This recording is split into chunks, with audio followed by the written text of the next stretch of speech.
All right, good evening, everybody. Welcome back to SHT Talks. This is Mark, I'm Dave. and tonight we're continuing our series of reviewing root beers. The last couple of weeks, we've reviewed some root beers that are specialty root beers, small batch brews, but tonight we're going to hit the big ones, what we would consider mass market, ones you could find in grocery stores, hopefully across America, Probably the ones we all know about. for sure. But I think if you go into any convenience store, they might not have all four of these, but they're going to have at least one of them. Same thing with most of the grocery stores.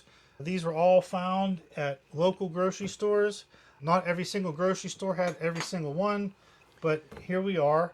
Tonight, these are chilled. You can see the condensation building on them. So I think they're at the right drinking temperature. Yeah, the last time they were not chilled. And even though I was not necessarily complaining about it, I just pointed it out a couple different times. Called me out. So Mark came through and put these on ice. But brief explanation.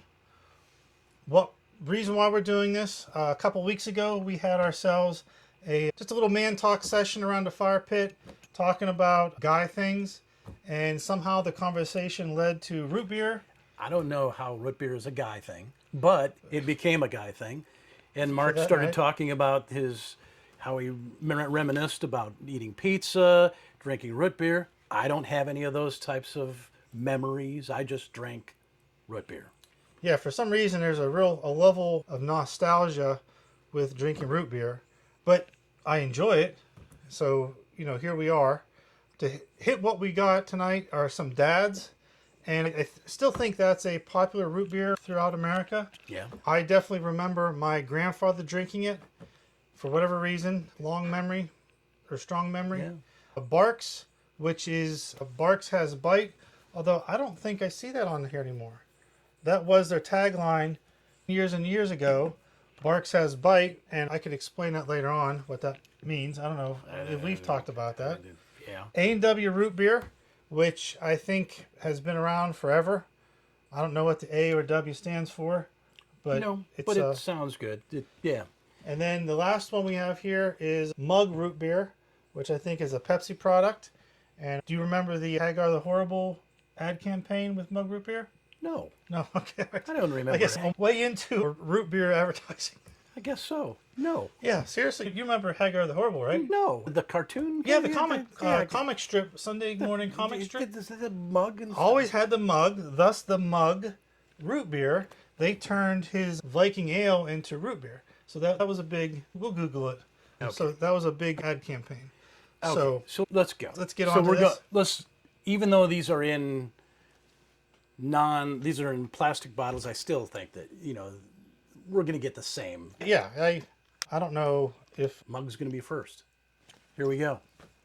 So looking at this, I don't see a lot of froth. I think you're pouring it very conservatively, not aggressively. Well, how do you pour it aggressively? You just dump. It should get more froth then. Okay, Here we go. So the color looks good. Very dark, some bubbles. The smell? It definitely smells like root beer. Smells like root beer. And now the taste. Down the hatch. Here we go. Here we go. That's pretty good. It tastes like root beer to me. And it is good. It's very good root beer. And that's the problem. I say everything is pretty good. But, the differentiation is probably, it's going to be, is there an extra flavor in there? Is there extra smell? We don't even talk about cost on any of these things. We haven't even gone there. I think it has to be pretty bad for it to not be good. Right? Yeah. I mean, that should be self-evident. It's got to be bad. Pretty bad for it not to be good that's the statement. I like it. I mean, Mug, that's a staple. I think you see it in a lot of soda fountains in restaurants. Yeah, that was good. So yeah. Any caffeine in this, or any cane sugar? This is regular rootin' fruitin' tootin' good stuff. I don't see any high fructose corn syrup. Yeah, I think we're going to find that in most of these mass market root beers. So that was Mug. But, okay, do we want to talk about the bite yet? We'll talk about the bite when we get this. I haven't talked about the bite yet. So let's try the next A&W. If I'm not wrong, A&W is a restaurant chain too. Have you ever been to an A&W restaurant chain? Yes, I have. Okay. So, I do have a slight story about A&W root beer. When my wife was pregnant, she was drinking and eating A&W root beer floats and put on, and she might see this, so I better not say it. She put on natural pregnancy weight. But Sure. that was A&W root beer floats. I was going out to get A&W root beer all the time. So I might be a little bit impartial to A&W, but I'm open and honest, and we're going to do this the right way. To counter that story, Dave, Nick was a Fanta baby. So we could talk to the wife about that later. Okay. So this is A&W. Did they pour? See, there's not a lot of bubbles in that, Mark. Very shy. Now, the only thing that might be an issue is how long these things have been sitting on the shelf. Now, I think any one of these that we have here tonight has been in a very frequent stock rotation. I feel like one of those we tried a couple weeks ago might have been on a shelf in a store for months or years and had a very flat taste to it, and I think that's Okay. consequence. Okay, so we go color. Looks a little bit lighter Yeah, definitely a little lighter. than the mug. The smell doesn't smell as much as the mug did. Maybe it's because there's not as many bubbles in that. I'm starting to get the bismuth smell. No, not again. It has a smell. It does not. I don't know what. So you ready? Okay, go. It's not bubbly. It's not. Yeah, there's something wrong here. Yeah, It doesn't taste bad, but it's just no. yeah. Even with the aggressive There's no pour, aggressive. there wasn't a lot of frothing. Yeah. IBC last week, it definitely frothed. After even we poured it in the glasses inside the bottle, it frothed up. So, but yeah, it definitely is a good flavor. Again, root beer. Yeah. I closed my eyes. I don't know if I could tell the difference between mug or, because it's just good root beer. Yeah. Good root beer. Okay.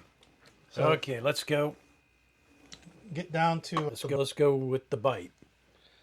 So again, this does not say that, Dave. So at some point in the history of Barks root beer, it was a Barks has bite. I right? remember that. Yeah, I mean, it was that- a big that was marketing campaign, and Very clear. I probably bought Barks because of that. But what was that bite? Why did it say it had bite?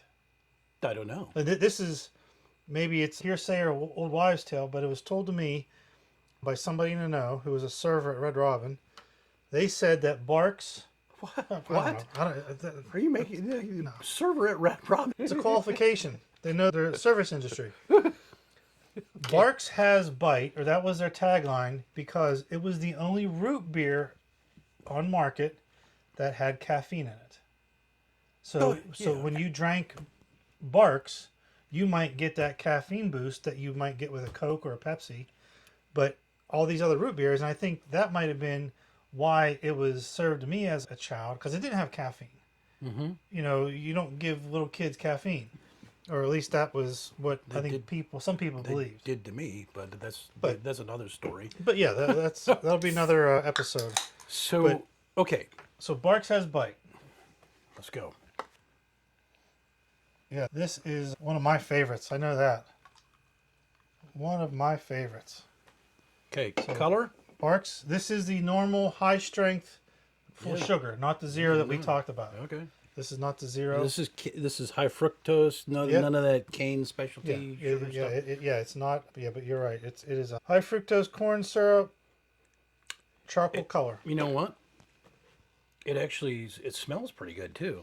Oh yeah, it has It's got a stronger smell. A lot more bubbles on the side of the glass. Okay, here we go. Whoa. It has a You're different, unique flavor. Bubble. You're right. You know, more effervescence Yeah, to it. absolutely. Yeah. Whoa. I mean, I know right now out of the three that we've tasted, to me, Barks is the one I like. I prefer now and immediately. Don't prejudge. Okay. Let's get to number 4. We'll get to number 4. Get to number 4, and then But I know what I know. you don't know what you know because you haven't got to number 4 to know. I have some preconceived notions on number 4. I was thinking A&W. Just Yeah. okay. Let's go. Barks is good. Yeah, for sure. Good. Barks, I think, doesn't have that tagline anymore, but hands down, would be my choice. Yep. Now, getting back to previous conversations and drinking the Barks Zero, I do enjoy that, but it's not what I remember as a youth. Because they didn't have Barks Zero as a... No, you're right. You're right. But I mean, but even just the whole I'm not... the whole Barks experience, and I could be building this up in my head, but as a youth, I remember when I take a swig of Barks, it felt like it just filled my mouth with bubbles and popping, and it was different than drinking any other soda. Did you watch a lot of TV when you were No, I was in your allowed youth? to. I mean, the marketing campaign Had to didn't... play outside. Okay. Certain things impressed upon me, Dave, Okay. and this is one of them. Okay, it's good. It's definitely... Mug was pretty good. A&W so far is not there. These are solid root beers. Let's go with it. I mean, and there's a reason why they're solid or why they're still here, is because millions of people love them, right? I mean, that has to be it. Yeah, you're right. So getting down to Dad's, I do remember seeing this a lot more in grocery stores and Walmarts. I had to stop by a Cracker Barrel country store today to procure Dad's. Did you eat lunch too? No, I was on my way to work, but I snuck in, and they have, believe it or not, they have this big shelf with all different kinds of specialty sodas. And there's probably 4 or 5 other root beers on the shelf, along with cream sodas and orange sodas and, knee-highs and all those, the grapes and stuff like that. But I found the Dad's. There's only 4 of them, so I bought half their stock. So there we go. Cracker Barrel. Nice and cold. Cracker Barrel Dads. I smell Dad's, or smell root beer, I mean. Yep. So that's a very dark color, but It's almost got a red, Yeah. purple tinge. I didn't want to say purple, but it definitely has that darker color. Absolutely. Maybe they can't see it on the camera, but what do you think about the bubbling? Yeah. The There are effervescence is bubbles. there.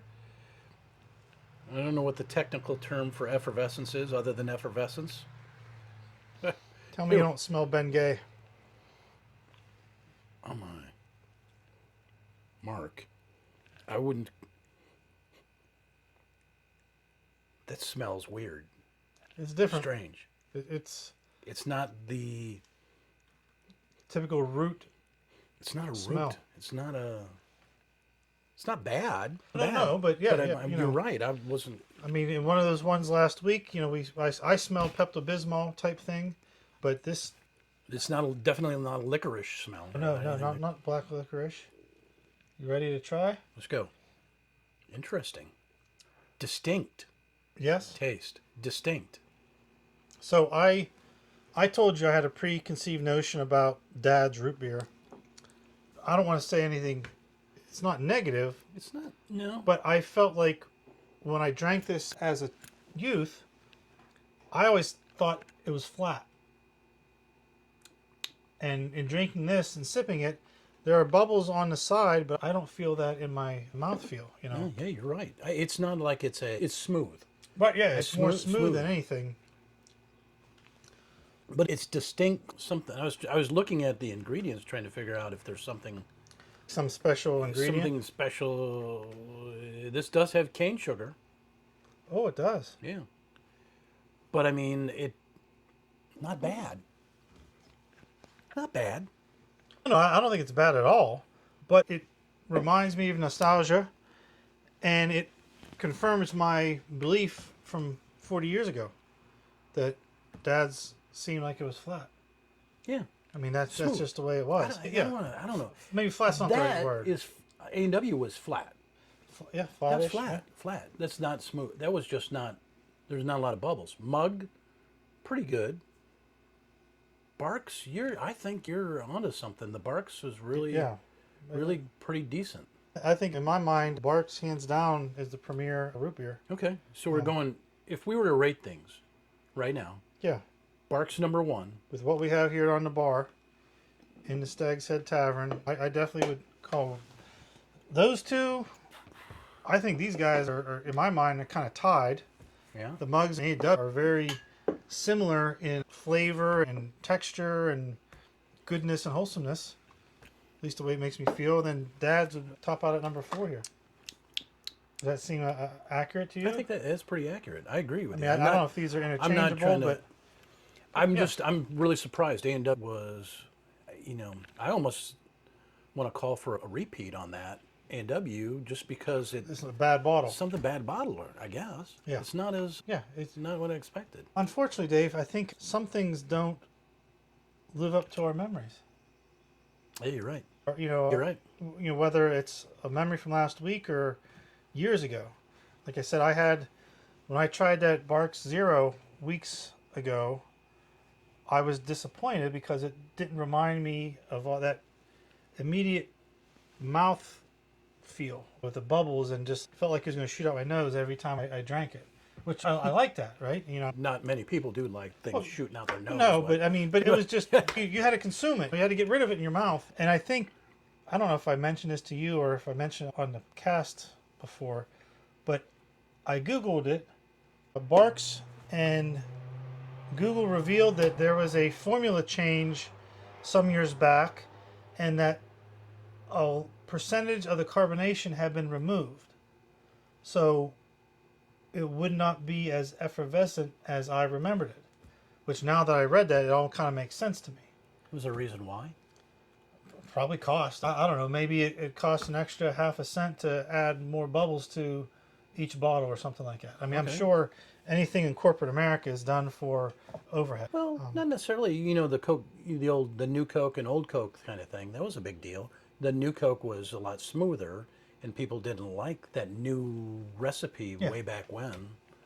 Yeah, I remember. Then they went to Coca-Cola Classic, and yeah. Interesting. Yep. Very interesting. So Barks number 1, Mug number 2, A&W And 3, and then Dad's number 4.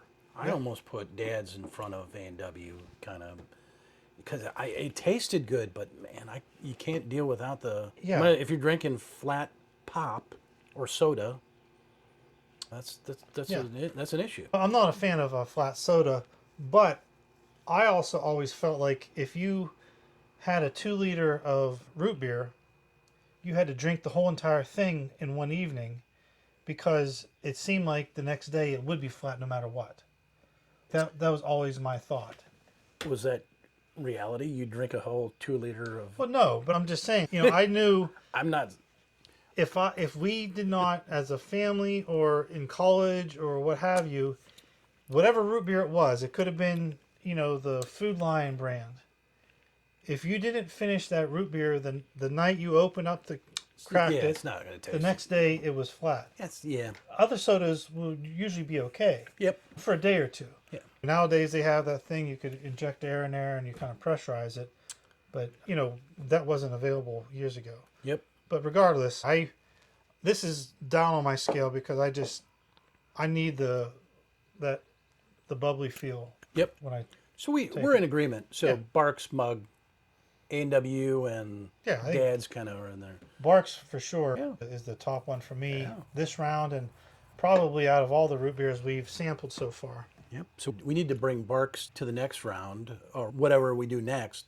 Bring Barks against some of the heavy hitter, specialty brews. No, I think that'd be a great idea. Yeah. That would be a great idea. Well, let's wrap it up here.